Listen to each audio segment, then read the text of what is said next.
Ecclesiastes.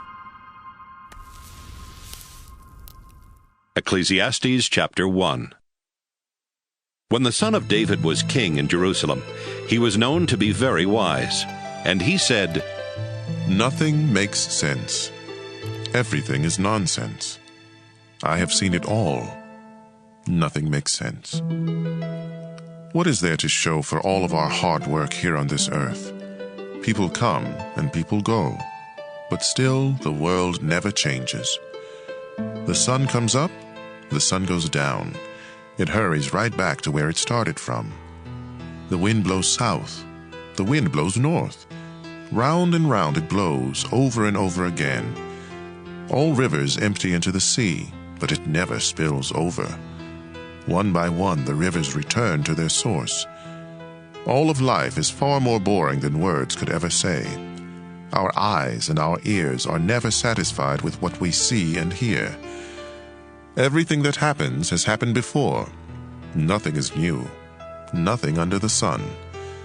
Someone might say, here is something new, but it happened before, long before we were born. No one who lived in the past is remembered anymore, and everyone yet to be born will be forgotten too. I said these things when I lived in Jerusalem as king of Israel. With all my wisdom, I try to understand everything that happens here on earth.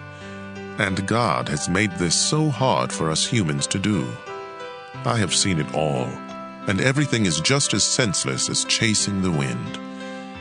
If something is crooked, it can't be made straight. If something isn't there, it can't be counted. I said to myself, you are by far the wisest person who has ever lived in Jerusalem. You are eager to learn, and you have learned a lot. Then I decided to find out all I could about wisdom and foolishness. Soon I realized that this too was as senseless as chasing the wind. The more you know, the more you hurt. The more you understand, the more you suffer. Ecclesiastes chapter 2. I said to myself, have fun and enjoy yourself. But this didn't make sense. Laughing and having fun is crazy. What good does it do? I wanted to find out what was best for us during the short time we have on this earth. So I decided to make myself happy with wine and find out what it means to be foolish without really being foolish myself. I did some great things. I built houses and planted vineyards. I had flower gardens and orchards full of fruit trees, and I had pools where I could get water for the trees. I owned slaves, and their sons and daughters became my slaves. I had more sheep and goats than anyone who had ever lived in Jerusalem. Foreign rulers brought me silver, gold, and precious treasures. Men and women sang for me, and I had many wives who gave me great pleasure. I was the most famous person who had ever lived in Jerusalem, and I was very wise. I got whatever I wanted and did whatever made me happy. But most of all, I enjoyed my work. Then I thought about everything I had done, including the hard work, and it was simply chasing the wind. Nothing on earth is worth the trouble. I asked myself, what can the next king do that I haven't done? Then I decided to compare wisdom with foolishness and stupidity. And I discovered that wisdom is better than foolishness, just as light is better than darkness. Wisdom is like having two good eyes. Foolishness leaves you in the dark. But wise or foolish, we all end up the same. Finally, I said to myself, being wise got me nowhere. The same thing will happen to me that happens to fools. Nothing makes sense. Wise or foolish, we all die and are soon forgotten. This made me hate life. Everything we do is painful. It's just as senseless as chasing the wind. Suddenly, I realized that others would someday get everything I had worked for so hard. Then I started hating it all. Who knows if those people will be sensible or stupid? Either way, they will own everything I have earned by hard work and wisdom. It doesn't make sense. I thought about all my hard work and I felt depressed. When we use our wisdom, knowledge, and skill to get what we own, why do we have to leave it to someone who didn't work for it? This is senseless and wrong. What do we really gain from all of our hard work? Our bodies ache during the day, and work is torture. Then at night, our thoughts are troubled. It just doesn't make sense. The best thing we can do is to enjoy eating, drinking, and working. I believe these are God's gifts to us, and no one enjoys eating and living more than I do. If we please God, He will make us wise, understanding, and happy. But if we sin, God will make us struggle for a living. Then He will give all we own to someone who pleases Him. This makes no more sense than chasing the wind. Ecclesiastes chapter 3. Everything on earth has its own time and its own season. There is a time for birth and death, planting and reaping, for killing and healing, destroying and building, for crying and laughing, weeping and dancing, for throwing stones and gathering stones, embracing and parting. There is a time for finding and losing, keeping and giving, for tearing and sowing, listening and speaking. There is also a time for love and hate, for war and peace. What do we gain by all of our hard work? I have seen what difficult things God demands of us.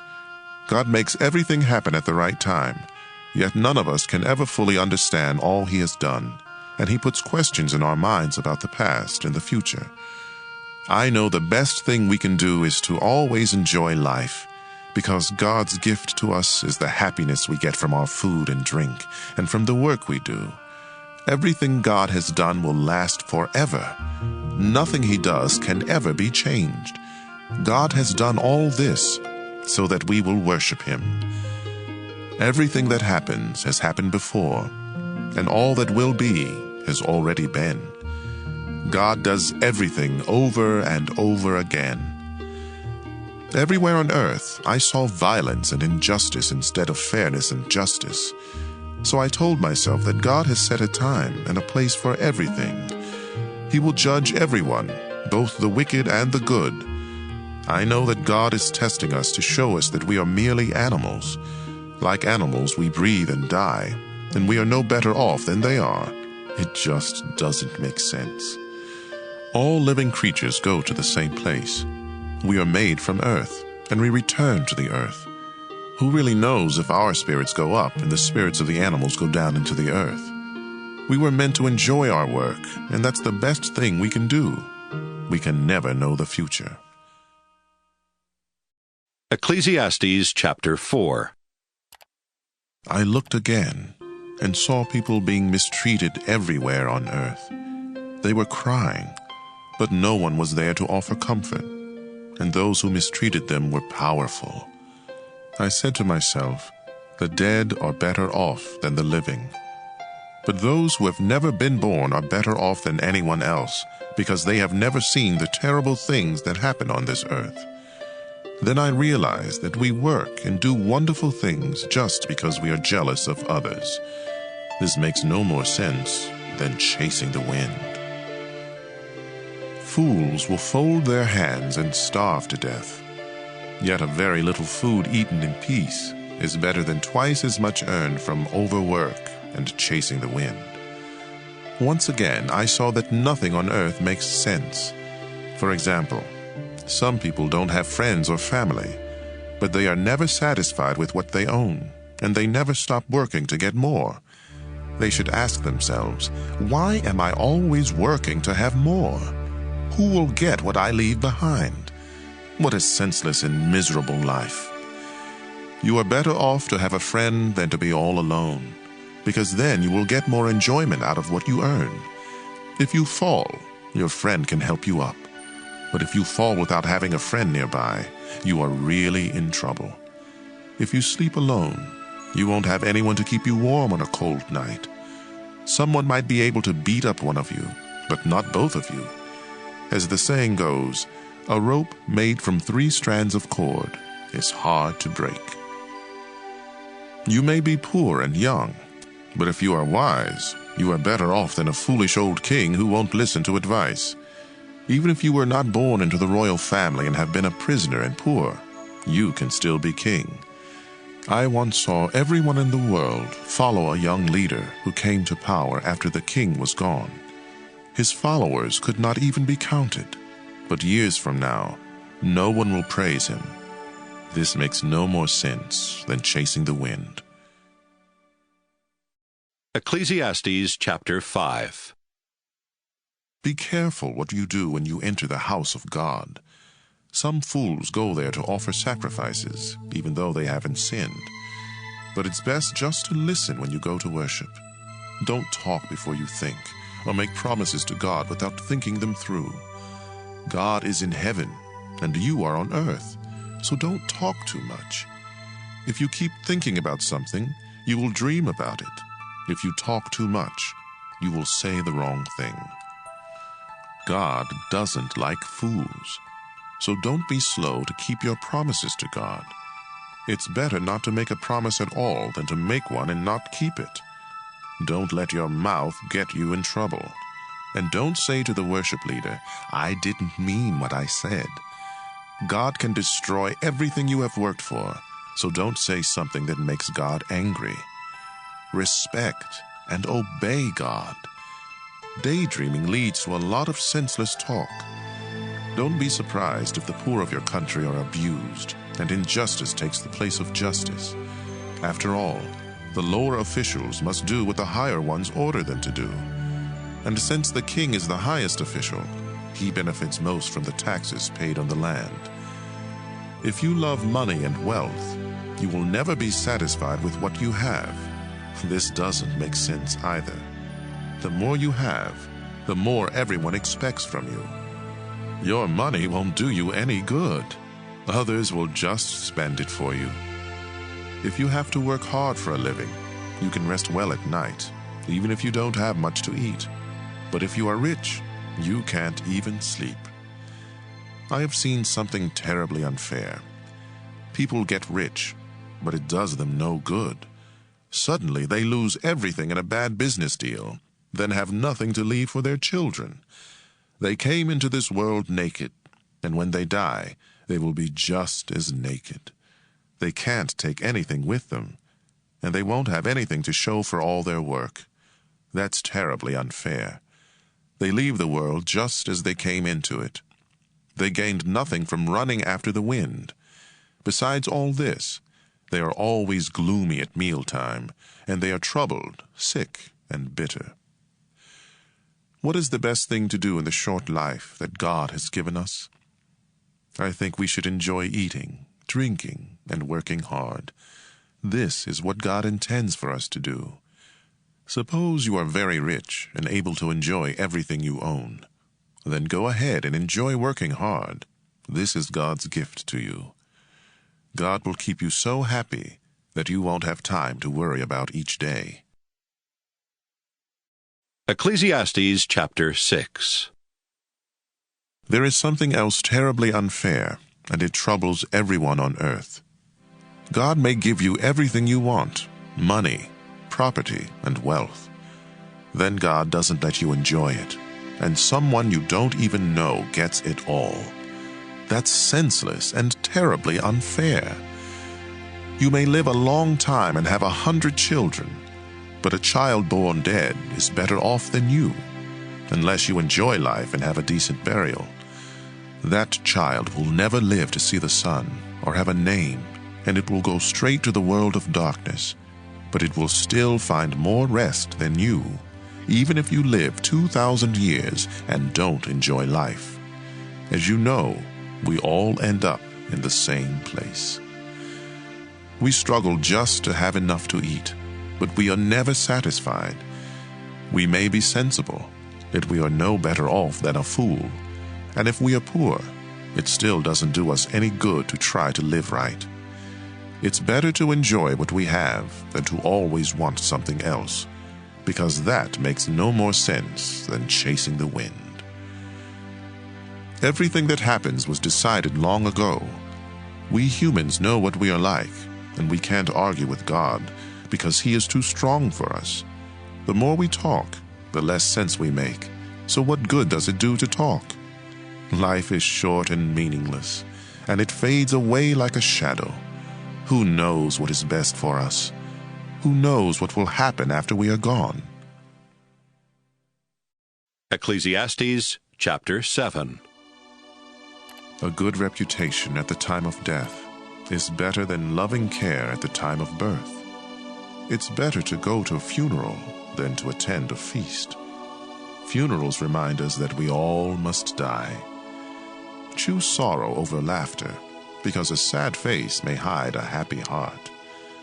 A sensible person mourns, but fools always laugh. Harsh correction is better than the songs of a fool. Foolish laughter is stupid. It sounds like thorns crackling in a fire. Corruption makes fools of sensible people, and bribes can ruin you. Something completed is better than something just begun. Patience is better than too much pride. Only fools get angry quickly and hold a grudge. It isn't wise to ask, why is everything worse than it used to be? Having wisdom is better than an inheritance. Wisdom will protect you just like money. Knowledge with good sense will lead you to life. Think of what God has done. If God makes something crooked, can you make it straight? When times are good, you should be cheerful. When times are bad, think what it means. God makes them both to keep us from knowing what will happen next. I have seen everything during this senseless life of mine. I have seen good citizens die for doing the right thing, and I have seen criminals live to a ripe old age. So don't destroy yourself by being too good or acting too smart. Don't die before your time by being too evil or acting like a fool. Keep to the middle of the road. You can do this if you truly respect God. Wisdom will make you stronger than the 10 most powerful leaders in your city. No one in this world always does right. Don't listen to everything that everyone says, or you might hear your servant cursing you. Haven't you cursed many others?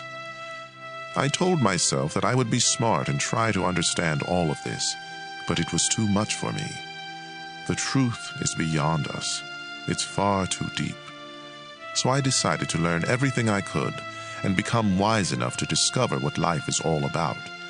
At the same time, I wanted to understand why it's stupid and senseless to be an evil fool. Here is what I discovered. A bad woman is worse than death. She is a trap, reaching out with body and soul to catch you. But if you obey God, you can escape. If you don't obey, you are done for. With all my wisdom, I have tried to find out how everything fits together, but so far I have not been able to. I do know there is one good man in 1,000, but never have I found a good woman. I did learn one thing. We were completely honest when God created us, but now we have twisted minds. Ecclesiastes chapter 8. Who is smart enough to explain everything? Wisdom makes you cheerful and gives you a smile. If you promised God that you would be loyal to the king, I advise you to keep that promise. Don't quickly oppose the king or argue when he has already made up his mind. The king's word is law. No one can ask him, "Why are you doing this?" If you obey the king, you will stay out of trouble. So be smart and learn what to do and when to do it. Life is hard, but there is a time and a place for everything, though no one can tell the future. We cannot control the wind or determine the day of our death. There is no escape in time of war, and no one can hide behind evil. I noticed all this and thought seriously about what goes on in the world. Why does one person have the power to hurt another? I saw the wicked buried with honor, but God's people had to leave the holy city and were forgotten. None of this makes sense. When we see criminals commit crime after crime without being punished, it makes us want to start a life of crime. They commit hundreds of crimes and live to a ripe old age, in spite of the saying, "Everyone who lives right and respects God will prosper, but no one who sins and rejects God will prosper or live very long." There is something else that doesn't make sense to me. Good citizens are treated as criminals, while criminals are honored as though they were good citizens. So I think we should get as much out of life as we possibly can. There is nothing better than to enjoy our food and drink and to have a good time. Then we can make it through this troublesome life that God has given us here on earth. Day and night I went without sleep, trying to understand what goes on in this world. I saw everything God does, and I realized that no one can really understand what happens. We may be very wise, but no matter how much we try or how much we claim to know, we cannot understand it all. Ecclesiastes chapter 9. I thought about these things. Then I understood that God has power over everyone, even those of us who are wise and live right. Anything can happen to any of us, and so we never know if life will be good or bad. But exactly the same thing will finally happen to all of us, whether we live right and respect God or sin and don't respect God. Yes, the same thing will happen if we offer sacrifices to God or if we don't, if we keep our promises or break them. It's terribly unfair for the same thing to happen to each of us. We are mean and foolish while we live, and then we die. As long as we are alive, we still have hope, just as a live dog is better off than a dead lion. We know that we will die, but the dead don't know a thing. Nothing good will happen to them. They are gone and forgotten. Their loves, their hates, and their jealous feelings have all disappeared with them. They will never again take part in anything that happens on this earth. Be happy and enjoy eating and drinking. God decided long ago that this is what you should do. Dress up, comb your hair, and look your best. Life is short, and you love your wife, so enjoy being with her. This is what you are supposed to do as you struggle through life on this earth. Work hard at whatever you do.